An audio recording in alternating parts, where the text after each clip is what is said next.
Well, it's been a while since I last made a cosplay video. However, actually I've been asked several times in comments to make some, plus I have some older ideas that I haven't done yet. So, I guess that now it would be a nice time to take a little break from making more videos, as it actually takes a lot of time and work to make one, and do some cosplays. Truth to speak, I guess it's already been several months since I was asked to make a video on today's topic, but with all the other topics and work I didn't have enough time. So let's finally discuss it. What I wanted to make in this video was not only a cosplay of a samurai warrior clad in armor, though we'll discuss such options too, but also such a wandering sword master, or Ronin, vagabond type of character, for example of Edo period. Similar to some of the characters portrayed by Toshiro Mifune, for example, once proud samurai pretty much stripped of their status, with no future within the rigid class system, as during the Edo period they weren't allowed to be employed by another daimyo nor to change their occupation, so, being only skilled in military craft and martial arts, and often too proud to take up a new trade anyway, they ended up becoming mercenaries, bodyguards, brigands, and basically the word Ronin itself may be translated as drifter, wanderer, literally meaning wave, adrift man, reflecting their social position and way of life. And, helpfully the options I present here will be applicable not only for a generic samurai, Ronin cosplay, but also might serve as a basis for a particular historical or, maybe manga, anime or game character. But, I guess I must say it right away that, unfortunately, I can't really call this one a 100% historical cosplay, even though making a historically correct cosplay is pretty much what my purpose is, as still our choices are pretty much limited to what the Dark Souls game has to offer, and, although there's quite a good range of fitting weapons for this cosplay, the situation with armors is somewhat worse in this regard, as Eastern, Oriental items are only present in pretty much European-inspired Dark Souls world as rare outlandish things. So this cosplay may be considered historically correct only to a certain extent, since in case with some of its parts, we'll have to use some substitutes that are similar, but aren't exactly precise copies of historical samurai gear. However, we'll be discussing the armor options in more detail a little later in the video. As for now, let us traditionally start with the character appearance options. Basically, since it's not a cosplay of a certain particular character, I guess it would be better if I go through the particular face sliders of my character at the end of the video, discussing more general appearance requirements for this cosplay first. And what's really crucial about the appearance settings for this cosplay is the haircut. Historically, samurai wore chonmage haircut, made by shaving the middle of the head all the way until halfway to the back of the crown. The remaining hair was oiled and tied into a ponytail, the end of which was placed at the back of the head in a top knot. Actually, you can't really find a more samurai-esque haircut, as it, in fact, was originally devised as a method of using hair to hold a samurai helmet steady atop the head in battle, and eventually it became a status symbol among the society. The problem, however, is that among the Dark Souls 3 haircut options there isn't one that would be precisely a chonmage. There's however, this balding hair option which might appear a little similar. Yet, it doesn't have that top knot, and actually chonmage with cut-off top knot was considered a disgrace, so it's not really that fitting. Another option is the long hair with ponytail, which might actually be considered to be more or less fitting. For example, it's used on the Sword Master NPC, who, as we discussed in my very first Dark Souls 3 video, was likely designed back for Dark Souls 1 as kinda a sinister feudal Japanese swordsman, monk type, but has never actually made it into the first game. However, I'd also suggest another option, namely, this female haircut,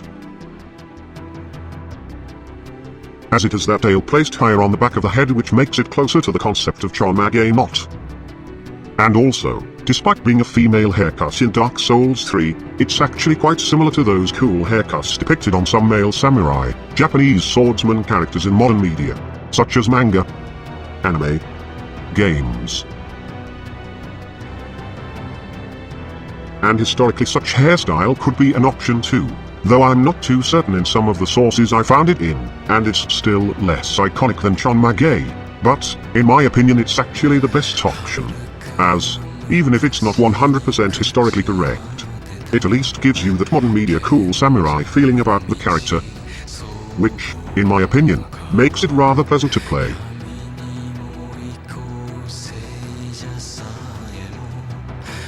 As for the other haircuts, I guess that, naturally, it would also be fine to use these bald or closely shaven options.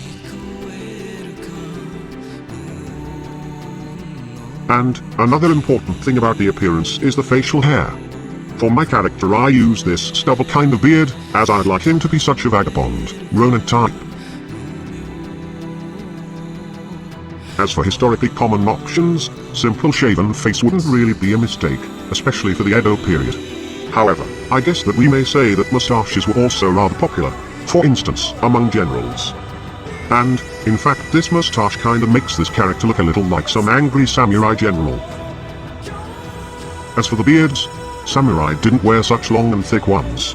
But, particularly before the Edo period, they could actually wear such thin beards along with moustaches, possibly because it made wearing helmet cords more comfortable.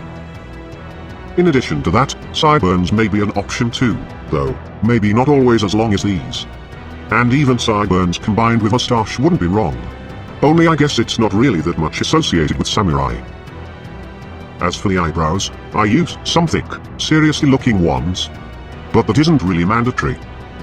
And I guess that would be it for the generic things about the appearance for this cosplay, while the complete face sliders will be presented at the end of the video. And now, let us finally proceed to the armor options.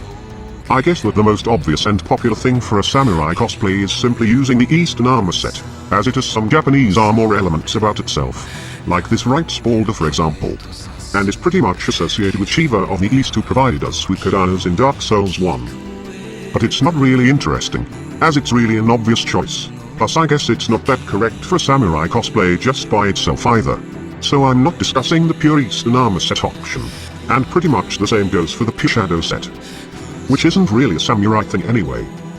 However, the first option I'd like to talk about is pretty much a combination of these two. Eastern armor set chest piece with gauntlets and leggings from the shadow set along with no head armor. Actually, I guess that for now it's the closest we can get to a samurai armor, at least until the release of the last DLC, and, even though the leggings and gauntlet are taken from the pretty much ninja-inspired shadow set, they're actually closer to some of the real-life samurai armor pieces than those pretty much plain trousers and gauntlets of the Eastern set. For example, the shadow leggings feature the Sunieite Shingards. However, I'd also like to discuss other options, based more on samurai ordinary clothing rather than battle armors, so they would fit a drifter, Ronin character better. And for these options, I'd like to discuss each piece separately as, in most cases, different fitting items may be combined in different ways depending on what you like the most. So, let us start with the chest armor first. For it, we'll need some piece that would resemble a samurai kimono. And, although unfortunately among the Dark Souls attires there isn't one that would be precisely a kimono, there still are some options that will at least give us a necessary impression. So, the first chest option I'd like to discuss is the Robe of Prayer. It looks more or less similar to some of the samurai attire, and personally I use it as a basic option. But let's proceed to the next possible choice. The Court Sorcerer Robe. It also gives somewhat a similar impression and is basically a nice option too. Also, we may try using the ordinary Sorcerer's robe. But it's less similar, for example it has a hood. And the front part looks pretty European. So, I guess it's not really the best option, and another option I'd like to mention is quite peculiar, as it's both fitting and not that fitting at the same time. The Master's attire. Well, it's no wonder, as it seems that originally Sword Master was created as a kimono-wearing guy. And the Master's attire in fact looks somewhat similar to the way the Japanese archers wear their attire when shooting arrows. So it could actually be a nice option, only if it wasn't so ragged. And speaking of the other, more unusual options, one of the DLC items appears to be rather peculiar. The Follower Armor. Although the followers are hardly associated with samurai, this armor piece actually has some elements that appear rather similar to those of Japanese armor. For example, the Kirin Kozana fish scale armor.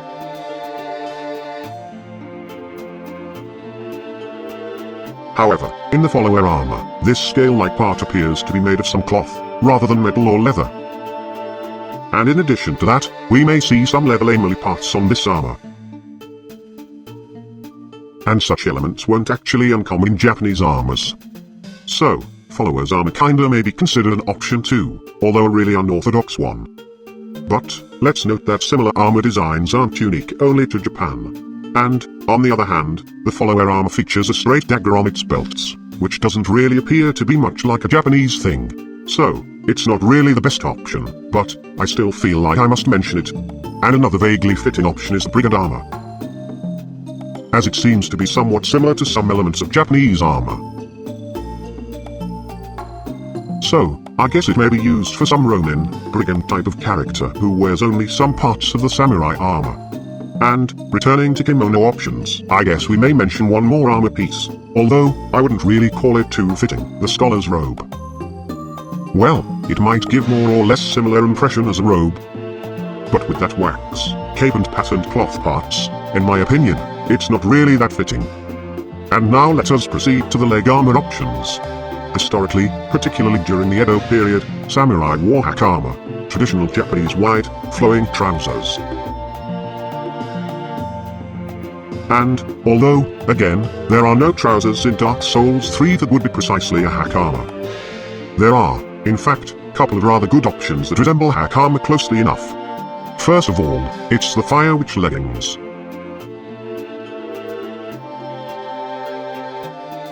Although, they're pretty much iron leggings with something like a skirt over them. They, in fact, look very similar to the white hakama trousers, especially when seen from some distance. So, I guess they're one of the best options looking upon which people you play with will likely recognize hakama.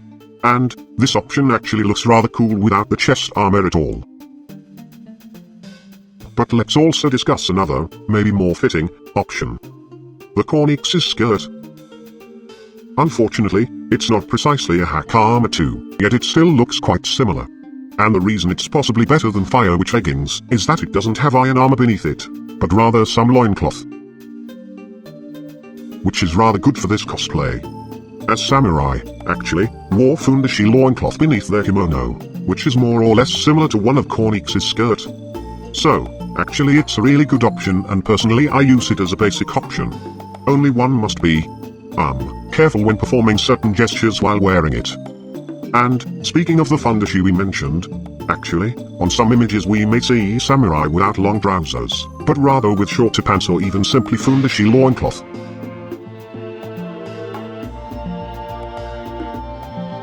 So, we may actually try some options from this approach combining with kimono options we mentioned earlier. The simplest, we may use no leg armor at all, and the basic underpants would be more or less similar to, for example, kobakama shorter trousers.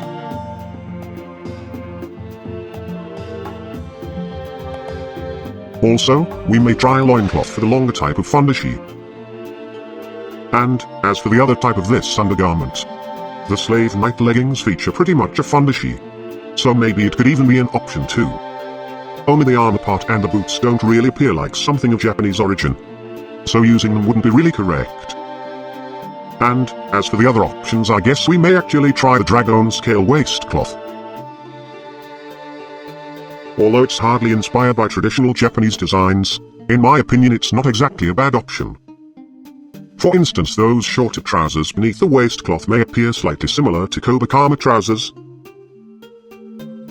and the dragon scales themselves look rather similar to the Kurin Kozana fish scale armor. So this waistcloth looks rather nice along with the armor chest piece option. And alternatively, of course, we may still use the Eastern leggings and the shadow leggings we mentioned earlier. As for the gauntlets, I guess that using no gauntlets at all is fine for this cosplay. However, we still may use the shadow gauntlets, of course, or possibly also the Eastern gauntlets. And different traps, such as Kornix's wrap may be fine too. And, regarding the helmet options, unfortunately, there's no Kabuto-like helmet in Dark Souls 3.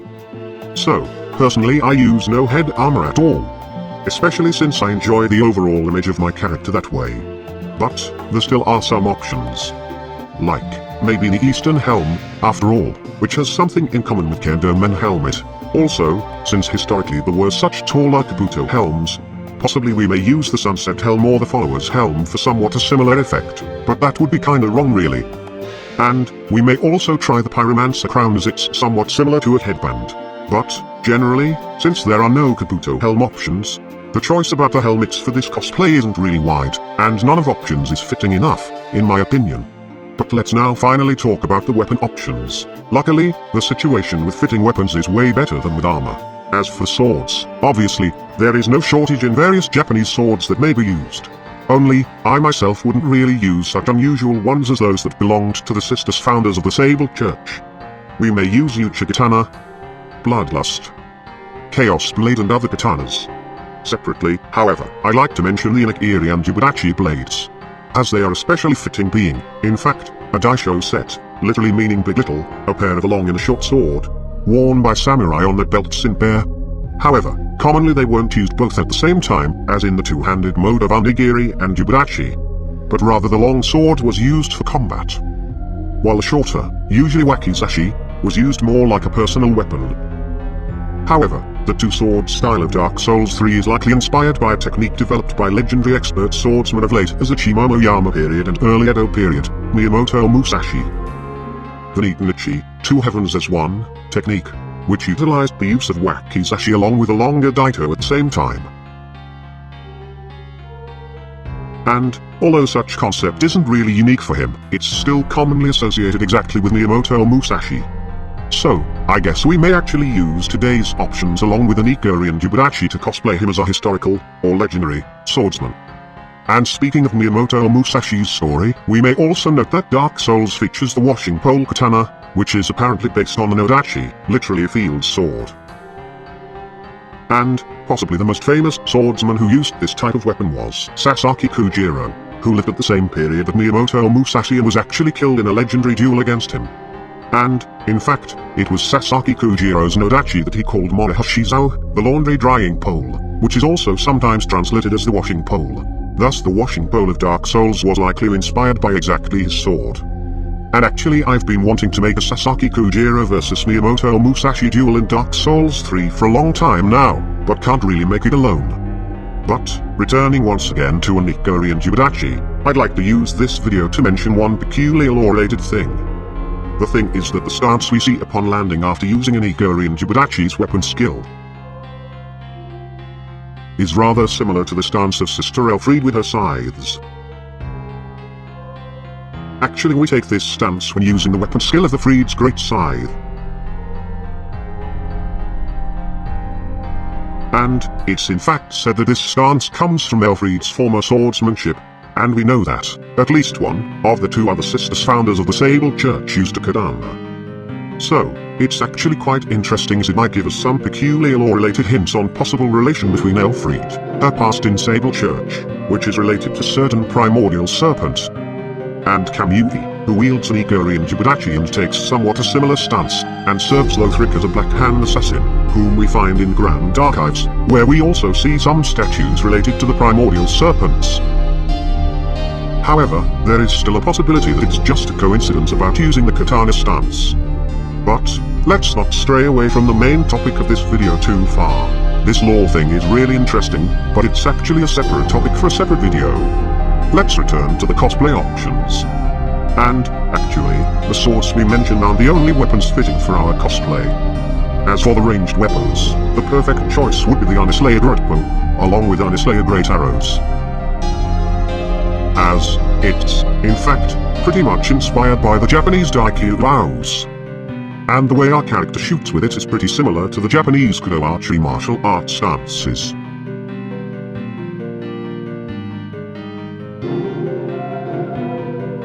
So, it's really a great option. Alternatively, however, we may also use the composite bow for short to Japanese hanky bows.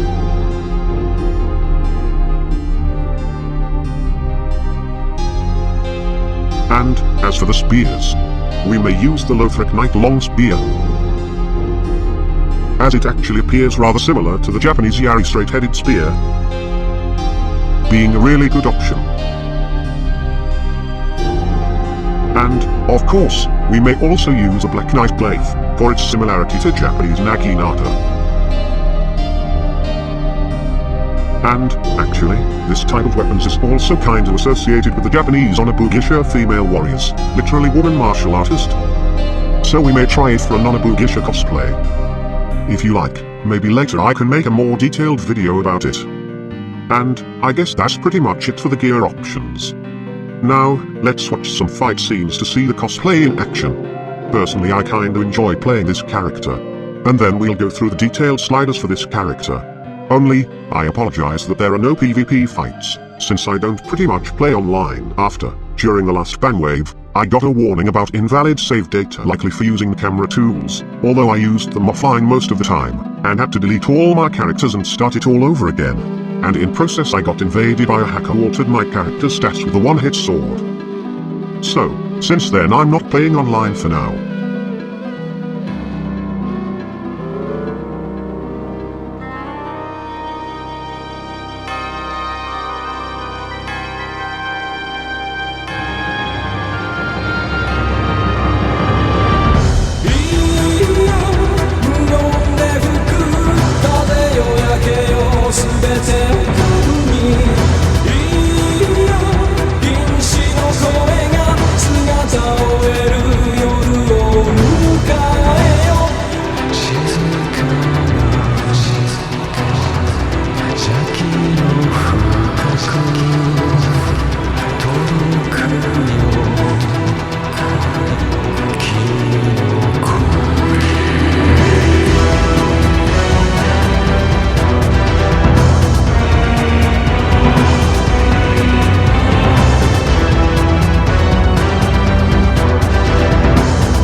And now, let's see the detailed sliders for this character.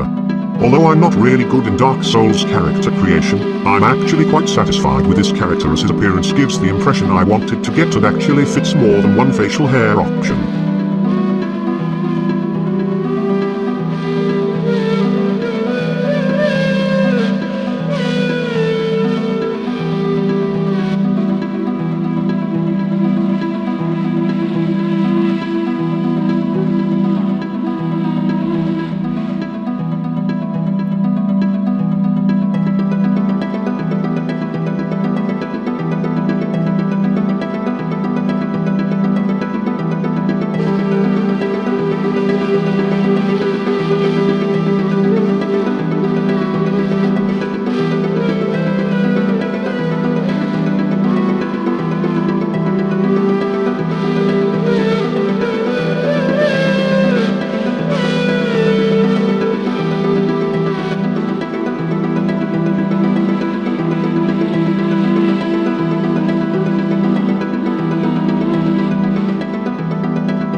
And I guess that would be it for this video. I hope that it was interesting and useful for you, as I had to put a lot of effort and spend a lot of time to finish it. Also, check out other of my lore, etymology and cosplay videos if you like. And you can also check out this video's description for a link to the etymology video's table of contents, if you're interested in this topic, as it's meant to make it easy to find the discussion of the necessary names.